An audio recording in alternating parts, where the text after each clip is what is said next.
Vote যেদিন তার ঠিক 48 ঘন্টা আগেও যদি ট্রাইব্যুনালের ছাড়পত্র মেলে অর্থাৎ ক্লিয়ারেন্স মেলে তাহলে ভোটার তালিকায় নাম উঠবে এবং ভোট দিতে পারবেন। অর্থাৎ সেক্ষেত্রে প্রথম দফার ভোট 23 এপ্রিল, তার আগে 21 এপ্রিলেও যদি ট্রাইব্যুনালের ছাড়পত্র মেলে ভোটার তালিকায় নাম উঠে তিনি ভোট দিতে পারবেন। দ্বিতীয় দফার ক্ষেত্রেও ঠিক তাই, 29 এপ্রিল ভোট, তার আগে 27 তারিখে যদি ট্রাইব্যুনালে আপনার নাম উঠে ভোটার তালিকায়, ট্রাইব্যুনালের ছাড়পত্র মেলে আপনি ভোট দিতে পারবেন দ্বিতীয় দফায়।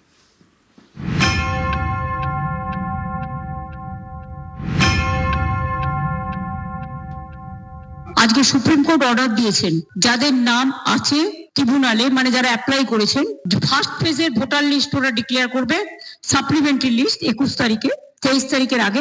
ওটা পেয়ে গেলে আমাদের বুথের সমস্ত কর্মীদের বলবো, আমাদের লিডারদের বিভিন্ন জায়গায়, যে তারা যেন রাতের মধ্যে ভোটার স্লিপ তৈরি করে বাড়ি বাড়ি পৌঁছে দেয়, যাতে ওরা ভোট দিতে পারে যাদের নাম বাদ দিয়েছিল। 30 তারিখে যেটা লাস্ট ফেজ আছে সেটাও দুদিন আগে 27 তারিখে বলেছে ওটা ট্রিব্যুনাল অ্যানাউন্স করবে। সুতরাং I'm so happy and I'm proud of my judiciary and এবং আমি নিজে কেস করেছিলাম, এটা আমার কেসের উপর, আজকে আমার থেকে খুশি আর কেউ নয়। সুপ্রিম কোর্টের নির্দেশ নির্বাচন কমিশনের বিষয়। এসআইআরটা তো আমরা করিনি, 12 রাজ্যে হয়েছে, পশ্চিমবঙ্গে হাঙ্গামা বেশি। এটা তো মানুষের মধ্যে বিভ্রান্তি, মানুষের মনের মধ্যে আক্রোশ তৈরি করবার জন্য তৃণমূল কংগ্রেস করেছে। আমরা সন্তুষ্ট নই। পুরনো ভোটার লিস্টেই ভোট করিয়ে নিন। মমতা বন্দ্যোপাধ্যায় যেভাবে ভোট চাইছেন সেভাবে ভোট করিয়ে নিন, তারপরেও তৃণমূল চতুর্থবারের জন্য ক্ষমতায় আসবে না। কয়েকদিন পরেই বিধানসভা ভোট, তার আগে ফের নজিরবিহীন ঘটনা। এসআইআর মামলায় বৃহস্পতিবার সুপ্রিম কোর্টের প্রধান বিচারপতির বেঞ্চ জানিয়ে দিল ভোটের 48 ঘন্টা আগেও তালিকায় নাম উঠতে পারে। শীর্ষ আদালতের নির্দেশ, 21 এবং 27 তারিখের মধ্যে ট্রাইব্যুনাল ছাড়পত্র দিলে তারা ভোট দিতে পারবেন। তাদের নাম ভোটার তালিকায় যুক্ত করতে হবে। প্রথম দফার ভোটের আগে 21 তারিখ সাপ্লিমেন্টারি তালিকা প্রকাশ করতে হবে। দ্বিতীয় দফার ভোটের আগে 27 তারিখ তালিকা প্রকাশ করতে হবে কমিশনকে। সংবিধানের 142 নম্বর ধারা প্রয়োগ করে এই নির্দেশ। অর্থাৎ 21 এপ্রিলের মধ্যে ট্রাইব্যুনাল ছাড়পত্র দিলে 23 এপ্রিল প্রথম দফার ভোট দেওয়া যাবে এবং 27 এপ্রিলের মধ্যে ছাড়পত্র পেলে দেওয়া যাবে 29 এপ্রিল দ্বিতীয় দফার ভোট। 21 তারিখ পর্যন্ত যত অ্যাপিল ডিসাইড হবে, যদি ইনক্লুশন হয় সেগুলো অ্যাড হবে, এবং ওপাশে হচ্ছে 27 তারিখ সেকেন্ড ফেজে যতগুলো অ্যাপিল অ্যালাউ করবে যাদের নাম, তাদের নাম ইনক্লুড হবে। অর্থাৎ আমরা যা চেয়েছিলাম তা সেটা হলো। নিঃসন্দেহে পশ্চিমবঙ্গের ক্ষেত্রে যেভাবে লজিক্যাল ডিসক্রিপেন্সির নাম করে যেভাবে ভোটারের নাম কাটা হয়েছে, তো বেনজির। এসআইআর করে বিচারাধীন ছিলেন 60 লক্ষ, এর থেকে বাদ যায় 27 লক্ষের নাম। এই 27 লক্ষ আবেদন করতে পারেন ট্রাইব্যুনালে। ট্রাইব্যুনালে আবেদনের জন্য বিভিন্ন জায়গায় দেখা গিয়েছে লম্বা লাইন, ভিড়ে ভিড়। এরই মধ্যে সুপ্রিম কোর্ট জানিয়ে দিল ভোটের দুদিন আগেও ট্রাইব্যুনালে ছাড়পত্র পেলে ভোট দেওয়া যাবে। এই সময়সীমা অতিক্রম করে ছাড়পত্র মিললে এবার কিন্তু আর ভোট দেওয়া যাবে না। এই মামলার পরবর্তী শুনানি 24 এপ্রিল। নিউজ 18 বাংলা। রবিবার বার্নাল বোরোলিন দাওয়াই কমিশনে, আর বৃহস্পতিবার সেই পোস্ট উইথড্র করা হলো। কিন্তু এখান থেকে আবার প্রশ্ন উঠছে, কার নির্দেশে এই পোস্ট হয়েছিল, আর তা উইথড্র করতে বা প্রত্যাহার করতেই এত সময় লেগে গেল কেন? ভাষার প্রয়োগ দেখুন, বলছে গরমে পুড়ে যাবে, যদি জ্বলে যায় বার্নাল রেখে দাও, বোরোলিন রেখে দাও, এই সমস্ত সার্কুলার ইউজ করা হয়েছে। কাদের এত ভয় দেখাচ্ছেন, কাদের এত চমকাচ্ছেন? হিম্মত থাকলে সরাসরি মানুষের সাথে লড়াই করুন। গত রবিবার সোশ্যাল মিডিয়া একটি পোস্ট করে নির্বাচন কমিশন, তাতে বার্নল বোরোলিন দাওয়ায় দেওয়া হয়। এই পোস্ট ঘিরে জোর শোরগোল পড়ে যায়। এরপরে বৃহস্পতিবার সোশ্যাল মিডিয়া থেকে পোস্টটি প্রত্যাহার করে নিল নির্বাচন কমিশন। কিন্তু অনেকেরই প্রশ্ন, পশ্চিমবঙ্গে ভয়মুক্ত ভোটের বার্তা দিতে কেন বার্নল বোরোলিন পোস্ট করা হয়েছিল?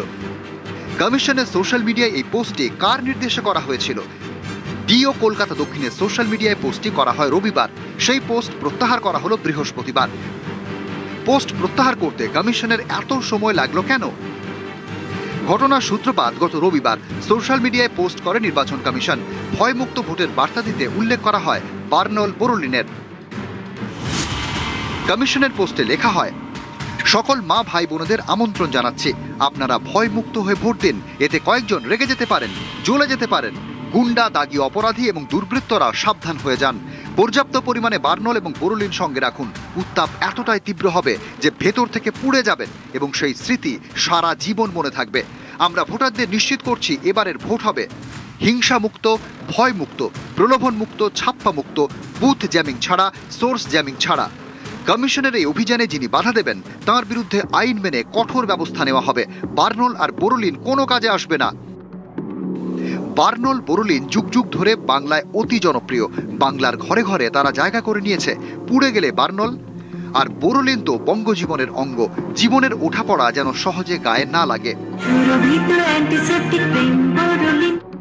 এই বার্নল, বোরোলিনেরই দাওয়া দেয় কমিশন। ভাষার প্রয়োগ দেখুন, বলছে গরমে পুড়ে যাবে, যদি জ্বলে যায় বার্নল রেখে দাও, বোরোলিন রেখে দাও। এই সমস্ত সার্কুলার ইউজ করা হয়েছে। কাদের এত ভয় দেখাচ্ছেন, কাদের এত চমকাচ্ছেন? হিম্মত থাকলে সরাসরি মানুষের সাথে লড়াই করুন। এই লড়াইটা লড়তে গিয়ে যারা বলছে বার্নল দিয়ে পুড়িয়ে দেবো, বার্নল রেখে দাও, তাদের বিরুদ্ধে বলুন তোমাদের বার্নল দেবো না, তোমাদের আইসক্রিম দেবো, যাতে গরমকালে তুমি আইসক্রিম খেয়ে তোমার শরীরটাকে আইস রাখতে পারো, বরফ রাখতে পারো। তোমাদের সাথে আমাদের এইটুকুই তফাৎ। ভোটারদেরকে এটা কনফিডেন্স দিতে চাইছি कि we are here and we are committed. Generally in Kolkata or in urban areas all over India, there is a sort of voter apathy. They don't want to come out to vote. We want to give them that confidence and that's why it is done. Kolkata দক্ষিণে ডিওর থেকে মঙ্গলবার লিখিত report তলব করেন রাজ্যের মুখ্য নির্বাচনী আধিকারিক। এরপরই পোস্ট প্রত্যাহারের নির্দেশ দেওয়া হয়। বৃহস্পতিবার বার্নল, বোরোলিন দাওয়ায় প্রত্যাহার করে নির্বাচন কমিশন। ডিও কলকাতা দক্ষিণের সোশ্যাল মিডিয়া থেকে পোস্টটি ডিলিট করা হয়েছে। নির্বাচন কমিশনের পক্ষ থেকে সতর্ক করে দেওয়া হয়েছে ডিও কলকাতা দক্ষিণকে। ডিওর বক্তব্য, কোনো ভোটারের আবেগে আঘাত আনা উদ্দেশ্য ছিল না। কিন্তু অনেকেরই প্রশ্ন, কার নির্দেশে কমিশন এভাবে বার্নল, বোরোলিন দাওয়ায়ের বার্তা দিয়েছিল এবং সেটা প্রত্যাহার করতে এত সময় লাগলো কেন? নিউজ 18 বাংলা। মাতৃশক্তি কার্ড বিলি বিজেপি এবং তৃণমূলের দাবি এইভাবে প্রকল্পের কার্ড বিলি নির্বাচনী বিধিভঙ্গের সামিল। এ নিয়ে নির্বাচন কমিশনের নালিশ জানিয়েছে তৃণমূল। তোমাদের যদি কিছু করবার ইচ্ছেই থাকতো, ভোটের আগে কেন করলে না বাবুরা? ভোটের সময় ফর্ম ফিল আপ করছো, সতর্ক থাকবেন। ওই ফর্মে আপনার বাড়ির ঠিকানা, ব্যাংক অ্যাকাউন্ট নাম্বার, আপনার ফোন নাম্বার সব নেওয়া হচ্ছে। দেবে না কিছুই, লজ্জাও করে না। একটা নির্লজ্জ অর্থমন্ত্রী ওখান থেকে সে কার্ড বিলি করছে। আগে মনে ছিল না? আমাদের দেখে শিক্ষা নাও। আমরা বলি না, আমরা আগেই করে দিই।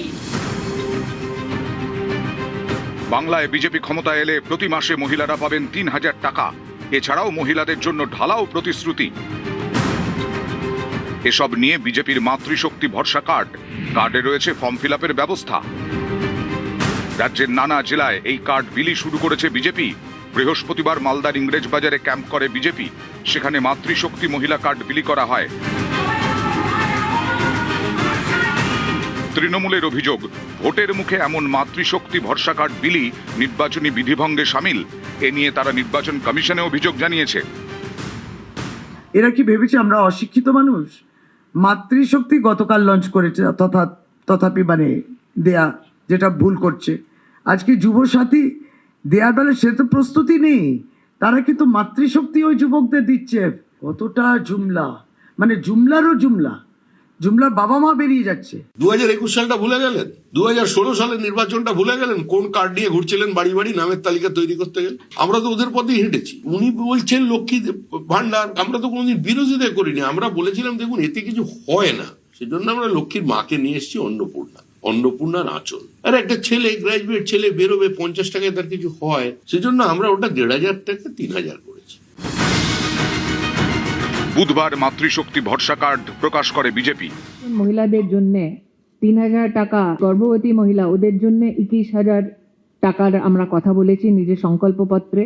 আর 75 লাখ লাখপতি দিদি বানাবো পশ্চিমবাংলায়, ওটা আমাদের সংকল্প। পূর্ব বর্ধমানের কালনায় তাঁতশিল্পী সম্মেলনে বুধবার যোগ দেন কেন্দ্রীয় অর্থমন্ত্রী। সেখানে মহিলাদের হাতে মাতৃশক্তি মহিলা কার্ড তুলে দেন নির্মলা সীতারামন। इलेक्शन का टाइम में कार्ड डिस्ट्रीब्यूशन कर रहा है finance minister. I will appeal the election commission to take strong action against of her and including all who are misleading the power and misusing the power. আপনারা এখন নতুন করে account করছেন, টাকার ভান্ডার নিয়ে নেমেছেন। যতই টাকা দিক আর যাই দিক ভাববেন ইলেকশনের পরে বুলডোজার নিয়ে আসবে আর আপনাদের দেশ থেকে তাড়িয়ে দেবে। নির্মলা সীতারামনের নামে বৃহস্পতিবার কমিশনে অভিযোগ জানায় তৃণমূল। অভিযোগ জানায় শুভেন্দু অধিকারী, স্মৃতি ইরানির নামেও। এদিনই বিজেপি প্রকাশ করে যুব শক্তি ভরসা কার্ড। নিউজ 18 বাংলা। প্রত্যেকবারই নন্দীগ্রাম ভোটে একটা অত্যন্ত গুরুত্বপূর্ণ রাজনৈতিক জায়গা তৈরি করে দেয়। এবারও নন্দীগ্রামে একটা অদ্ভুত রাজনৈতিক পরিস্থিতি তৈরি হয়েছে। কিরকম না, বামেদের মধ্যে ফাটল নন্দীগ্রামে দেখা যাচ্ছে। সিপিআই আলাদা প্রার্থী দিয়েছে এবং সিপিআইএম আইএসএফ কে সমর্থন দিচ্ছে এখানে। কিন্তু এই পরিস্থিতি হলো কিভাবে, কেন? সুজিত রয়েছে আমার সঙ্গে। সুজিত, এই কথা যেটা বললে তুমি সবটা বলা হবে না। ইতিমধ্যেই গত কয়েকদিন ধরে বলা যায় যে প্রচারে কিন্তু সিপিআই প্রার্থীর হয়ে কিন্তু সিপিএম এর কর্মী সমর্থকরা প্রচার করছিলেন, কিন্তু সেখানেই ইতি টানা হলো এবং আজকে তড়িঘড়ি আইএসএফ এর সঙ্গে বৈঠক করে আলিমুদ্দিনের নির্দেশে বৈঠকে সিদ্ধান্ত নেওয়া হলো ছেড়ে আইএসএফ এর পক্ষ নিয়ে আগামীকাল থেকে প্রচার করবে সিপিএম। কেন না, আইএসএফ এবং সিপিএম এর যে জোট ধর্ম সেটা রক্ষা করা হচ্ছিল না বলে অভিযোগ করছিলেন আইএসএফ, এবং সেই অভিযোগ একেবারে জেলা নেতৃত্ব থেকে চলে যায় আলিমুদ্দিন সিং। সেখান থেকেই শেষমেশ একটা নির্দেশ আসে এবং আজকে দ্বিপাক্ষিক মূলত বৈঠক হলো আইএসএফ এবং সিপিএম নেতৃত্বের মধ্যে। নন্দীগ্রামের যারা নেতারা ছিলেন তারা বৈঠক করলেন এবং আইএসএফ এর প্রার্থীও ছিলেন। সেখানেই অতনু সিদ্ধান্ত নেওয়া হলো যে আজকে সিদ্ধান্ত যেটা নেওয়া হয়েছে মূলত আগামী সাল থেকে সিপিএম ভোট প্রচার করবে নন্দীগ্রামে আইএসএফ প্রার্থী হয়ে। অবস্থাটা এরকম জায়গায় কেন তোমার প্রশ্ন অনুযায়ী সবাই এই প্রশ্ন করবে। যদি সেই সিপিআই প্রার্থী যিনি হয়েছেন তাকে কিন্তু সমর্থন দিয়ে প্রচারও করছিলেন, দেয়াল লিখন থেকে ধরে ধরে যাওয়া পথসভা সব করছিল, কিন্তু আজকে হঠাৎ করে এই সিদ্ধান্ত অর্থাৎ ব্যাক গিয়ার মারলো বলা যায় সিপিএম, এবং সেই ঘটনা নিয়ে কিন্তু চর্চা শুরু হয়ে গেছে। সিপিআই এখনো মন্তব্য করতে চায়নি। আজকে নন্দীগ্রামের পার্টি অফিসে জরুরি বৈঠক করে একবারে বলা যায় ক্লোজ ডোর মিটিং করে এই সিদ্ধান্ত নেওয়া। আগামী বৃহস্পতিবার ভোট বলা যায় অতনু, আজ বৃহস্পতিবার 7 দিন হাতে মাত্র সময়, তখন কিনা প্রচার যাদের হয়ে করছিল তাদের সঙ্গে আর থাকবে না জানিয়ে যেটা জোর সঙ্গী চিরকালীন জোর সঙ্গী সিপিআই সিপিএম তা ছেড়ে দিয়েই আগামীকাল থেকে সিপিএম প্রচার করবে আইএসএফ এর হয়ে। ধন্যবাদ সুজিত। শরিক দলের যারা অভিভাবক ওনারা আমাকে কথা দিলেন যে সর্বদিক থেকে ওনারা সহযোগিতা করবে এবং সর্বশক্তি দিয়ে ঝাঁপিয়ে পড়বে। এবং নন্দীগ্রামে আইএসএফ প্রার্থী বাম সমর্থিত সংযুক্ত মোর্চার প্রার্থী আইএসএফ এর পক্ষ থেকেই প্রার্থী হয়েছে। আমাদের পার্টির প্রধান লক্ষ্য হচ্ছে এই পশ্চিমবাংলায় তৃণমূল এবং বিজেপির যে বাইনারি ওদের কাছ থেকে মানুষকে টেনে নিয়ে আসা। সে আইএসএফ এর প্রার্থী হতে পারে, সিপিআই প্রার্থী হতে পারে, উভয়ে কিন্তু তৃণমূল আর বিজেপির বিরুদ্ধে বলছে। অর্থাৎ তৃণমূলের পক্ষে যে ভোটার, বিজেপির পক্ষে যে ভোটার ছিল সেই ভোটারকে টেনে নিয়ে আনতেছি। যত বেশি আনা যাবে তত আগামী দিনে আমাদের সুবিধা বলে আমরা মনে করি। আর ওদিকে পশ্চিম মেদিনীপুরে ভোটের হাওয়া গরম। সবংয়ে তৃণমূল নেতাকে ঘুষি বাহিনীর জওয়ানের।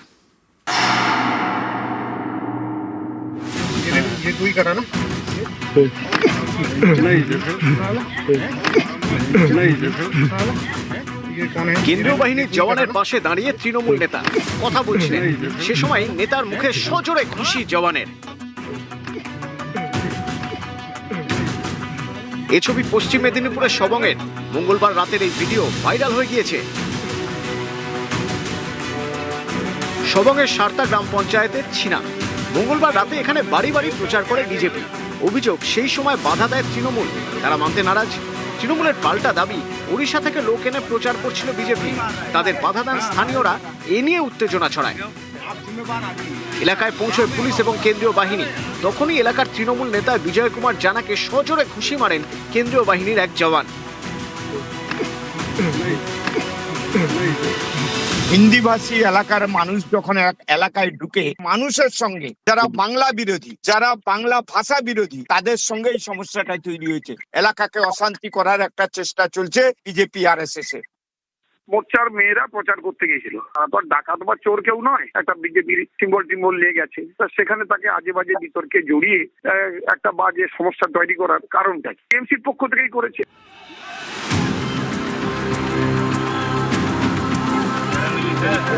গত মঙ্গলবারই কেন্দ্রীয় বাহিনীর বিরুদ্ধে অভিযোগ তোলেন ফালাকাটার বিজেপি প্রার্থী দীপক বর্মন।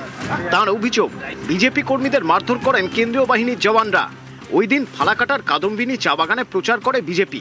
অভিযোগ, সেই সময় হামলা, বিজেপি প্রার্থী দীপক বর্মনকে মারধর করা হয় বলে অভিযোগ।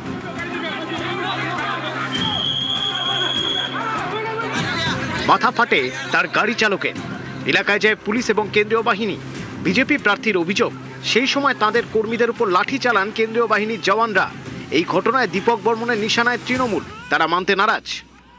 यहाँ का जो प्रधान है रवि कुमार मिंज, वो खुद आके मुझे हिट करने के बाद मुझे पकड़कर रास्ते में गिरा दिया। पुलिस देखते रह गए, कुछ भी कार्रवाई नहीं किया। आधा पैरामिलिट्री फोर्स भी ऐसे ही मुझे दोनों भाग गया। हमारे जो लोग थे उनको पिटाया पैरामिलिट्री फोर्स। এতদিন দেখা যায়, পাবলিক দেখেছে, 5 বছর পর গেছে, প্রশ্ন করছে, তখন ওখানকার 4 শ্রমিককে গাড়ি চাপা দেয়, তখন গাড়ির 4 শ্রমিকরা উত্তপ্ত হয়ে ওঠে। ওরা আমাদের পার্টির কোনো ব্যাপার নেই, উনি যেখানে যাচ্ছে সেখানে কেন হচ্ছে, এবং উনি উত্তপ্ত করছে এলাকা। আমি চাইবো ওনার যেন আর উত্তপ্ত না করে, না হলে কিন্তু আগামী দিনে আরো মানুষ কি করবে।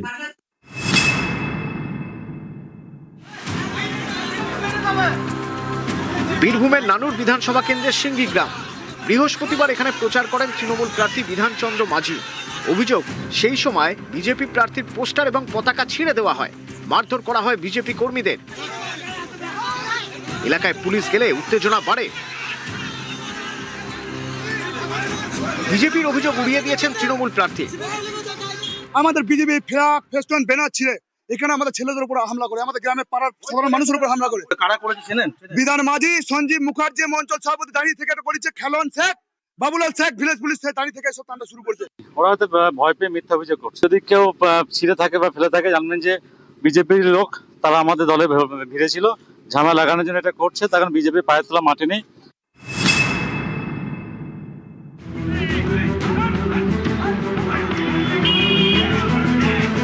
উত্তর দিনাজপুরের কালিয়াগঞ্জে কংগ্রেসের অফিস। অভিযোগ, বুধবার রাতে কংগ্রেস অফিসে নিজেদের পতাকা লাগিয়ে দেয় বিজেপি। এ নিয়ে বৃহস্পতিবার সকাল থেকে অশান্তি। এক বিজেপি কর্মী সেই পতাকা খুলতে গেলে শুরু হয় হাতাহাতি। শেষমেশ পরিস্থিতি নিয়ন্ত্রণে আনে পুলিশ এবং কেন্দ্রীয় বাহিনী।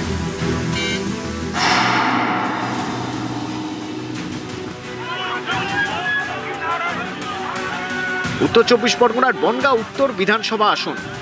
এখানকার বিজেপি প্রার্থী অশোক কীর্তনিয়া এদিন সকালে প্রচার করেন সুভাষপল্লীতে। অভিযোগ, কয়েকজন তৃণমূল কর্মী তাদের বাধা দেন, এতে উত্তেজনা ছড়ায়। রাস্তায় বসে বিক্ষোভ দেখান বিজেপি প্রার্থী।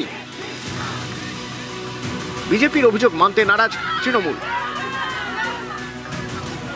নিউজ 18 বাংলা।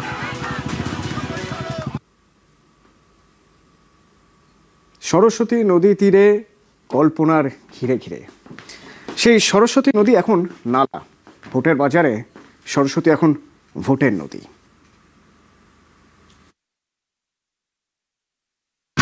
সরস্বতী নদী তীরে কল্পনায় ঘিরে ঘিরে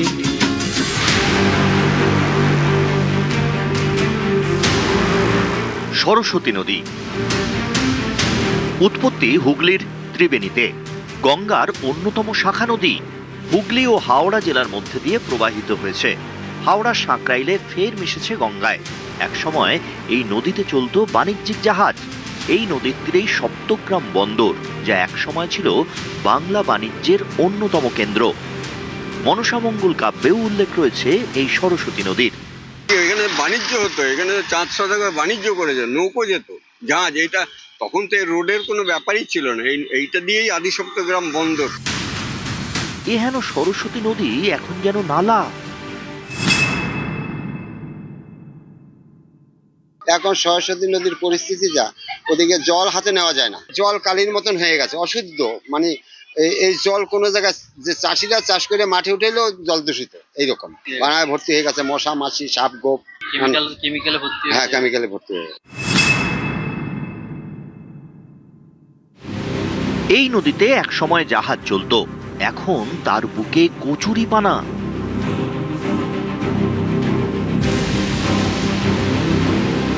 এক সময়ে প্রতি বছর বর্ষায় ফুলে ফেপে উঠত সরস্বতী, ভাসত দুপার। এখন এসব যেন গল্প কথা। দেখলে বোঝাই যাবে না এটা নদী নাকি কচুরিপানায় ভরা কোনো জলাশয়। সরস্বতী নদীর দুধারে রয়েছে একাধিক কলকারখানা। এসব কারখানার বর্জ্য পদার্থ কেমিক্যাল মেশে নদীতে। নদীর বুকে এভাবেই রোদ জমে দূষণের বিষ।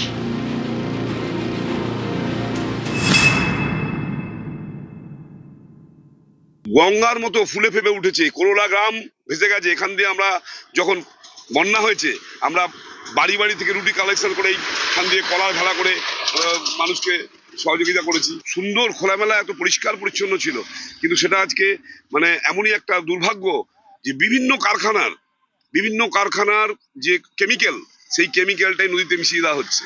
বিভিন্ন এলাকার ড্রেন, বিভিন্ন এলাকার আবর্জনা, সেগুলো নদীতে ফেলে দেওয়া হচ্ছে। দেখলে বোঝা যাবে না যে এটা কি নদী না একটা ক্যানেল, যে একটা ড্রেন বড় আকারের, কি এটা ওইটা বোঝা যাচ্ছে না। সামনে এত ভোট আসছে, এত দল চেঞ্জ হচ্ছে, এত সরকারি সংগঠন আসছে, সবাই কিছু অনেক রকম প্রতিশ্রুতি দিচ্ছে যে ভালো ভালো কাজ করব, বিভিন্ন রকম ভাবে সমাজকে ভালো রাখবো, দেশকে ভালো রাখবো, নগর উন্নয়ন করব। আমাদের একটা হুগলি নদীর ঐতিহ্যবাহী নদী যেরকম মজে পড়ে আছে, এটা দিকে তো কারোর কোনো হেলদোল নেই। স্থানীয়দের অভিযোগ, ভোট আসে ভোট যায়, নিয়ম করে প্রতিশ্রুতি মেলে, কিন্তু সরস্বতীর হাল ফেরে না।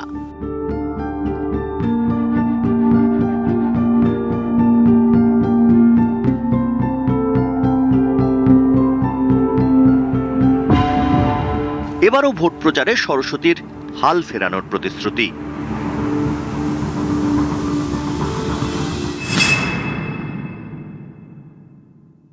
ডবল ইঞ্জিন ছিল হুগলিতে গত 5 বছর, 2019 থেকে 2024। সেন্ট্রালে বিজেপির গভর্নমেন্ট আর এখানে ছিলেন বিজেপির এমপি। তো সেই বিজেপির এমপিরই তো এটা করা উচিত, কারণ এই বিষয়টা, নদী সংস্কারের বিষয়টা একটা বড় অংশ সেন্ট্রাল গভর্নমেন্টের আওতায় পড়ে। তার সঙ্গে রাজ্য কেন্দ্র উভয়কে মিলিতভাবে এই কাজটা করতে হবে। এখানে রাজনৈতিক দড়ি টানাটানি খেলা করে লাভ নেই। যারা যেখানে ক্ষমতায় আছেন, পাওয়ারে আছেন, তাদের সর্বশক্তি দিয়ে অন্তত এই সম্পদটাকে রক্ষা করতে হবে। দেখুন, এই যে প্রবাহমান পথ, একটা সময় এটা জলপথ পরিবহনের অন্যতম একটা নদী ছিল। আদিসপ্তগ্রামে বন্দর ছিল, দীর্ঘদিনের একটা আন্দোলন ছিল যে পূর্বের রূপে সরস্বতী নদীকে ফিরিয়ে দেওয়া। কথা বলতে পারি যে অবশ্যই চুঁচুড়ার মানুষ আমাকে এই দায়িত্ব তুলে দিলে যাতে সরস্বতী নদীর পূর্বরূপে ফেরানো যায়, তার অবশ্যই প্রচেষ্টা করব। আমার বাড়িটা কিন্তু এই নদী থেকে 1/2 কিলোমিটার দূরেও নয়, যেখানে আমি দাঁড়িয়ে আছি। সরকারের সজাগ দৃষ্টি আকর্ষণ করতে চেয়েছি বাম আমল থেকে হাল আমল পর্যন্ত, কিন্তু কেউ কোনো কর্ণপাত করেনি। যে নির্বাচনে প্রতিদ্বন্দ্বী প্রার্থীরা আমার বিরুদ্ধেও আছেন, তাদের সব দরদ উথলে পড়ছে। হুগলি থেকে সোমনাথ ঘোষ, নিউজ 18 বাংলা।